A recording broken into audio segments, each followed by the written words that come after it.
আসসালামু আলাইকুম ওয়া রাহমাতুল্লাহি ওয়া বারাকাতুহু। আলহামদুলিল্লাহ ওয়াসসালাতু ওয়াসসালামু আলা রাসূলিল্লাহ। হযরত আব্দুল্লাহ ইবনে মাসউদ রাদিয়াল্লাহু আনহু থেকে বর্ণিত হাদিস এসেছে, রাসূল করিম সাল্লাল্লাহু আলাইহি ওয়াসাল্লাম বলেন, আমাদের প্রভু আল্লাহ রাব্বুল আলামিন ওই ব্যক্তির উপরে আশ্চর্য বোধ করেন যে ব্যক্তি রাত্রিবেলায় লেপ তোশক বাদ দিয়ে পরিবার পরিজন ছেড়ে দিয়ে নামাজে দাঁড়ায়।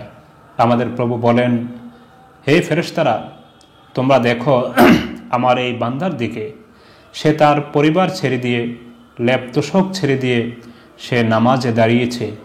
উদ্দেশ্য হলো আমার নিকটে যা আছে তাহা অর্জন করা, অর্থাৎ রহমত, জান্নাত, এবং আমার নিকটে যে ভয়ভীতি রয়েছে জাহান্নাম, তার থেকে বিরত থাকার জন্য, তার থেকে বাঁচার জন্য। সুপ্রিয় দর্শক, তাহাজ্জুদ নামাজ অত্যন্ত গুরুত্বপূর্ণ একটি নামাজ, যে নামাজটি পূর্বের কোনো নবী ছাড়েন নাই। এমনকি রাসূল করিম সাল্লাল্লাহু আলাইহি ওয়াসাল্লাম বলেছেন যে এটা সালেহ লোকদের একটা অভ্যাস। যত লোক সৎ ছিল, যত লোক আল্লাহর ওয়ালি বলে পরিচিত এবং গ্রহণযোগ্য, সকলে এই নামাজটা পড়তেন। তাই আসুন আমরা এই নামাজটা পড়ি, আল্লাহ রাব্বুল আলামিনের নৈকট্য অর্জন করি।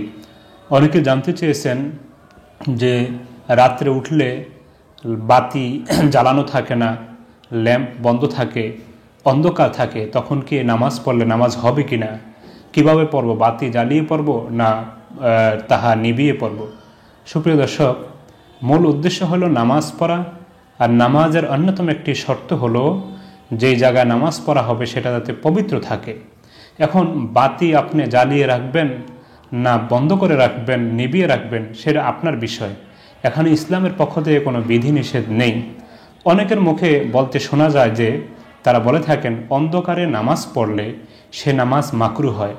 মূলত তাদের এই কথাটা ভিত্তিহীন, দলিলবিহীন। কারণ বুখারী এবং অন্যান্য কিতাবের মধ্যে এসেছে, হযরত আয়েশা সিদ্দিকা রাদিয়াল্লাহু আনহা বলেন, একবার রাত্রে রাসূলুল্লাহ সাল্লাল্লাহু আলাইহি ওয়াসাল্লামকে হারিয়ে ফেললাম। তখন আমি আমার হাত দিয়ে খুঁজতেছিলাম, হঠাৎ করে আমার হাত রাসূল সাল্লাল্লাহু আলাইহি ওয়াসাল্লামের পায়ের পেটের উপরে পড়ল।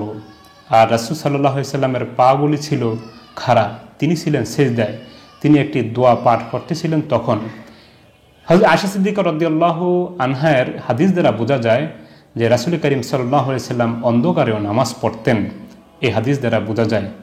তাই আসুন আমরা বিভ্রান্তিতে না পড়ে সঠিক জেনে সঠিক আমল করি। আপনি তাহাজ্জুদের নামাজ হোক বা অন্য যে কোনো নামাজ হোক, আপনি অন্ধকারেও পড়তে পারেন, আবার আলোর মধ্যেও পড়তে পারেন, কোনটাই সমস্যা নেই। আশা করি বিষয়টি বুঝতে পেরেছেন। আসসালামু আলাইকুম।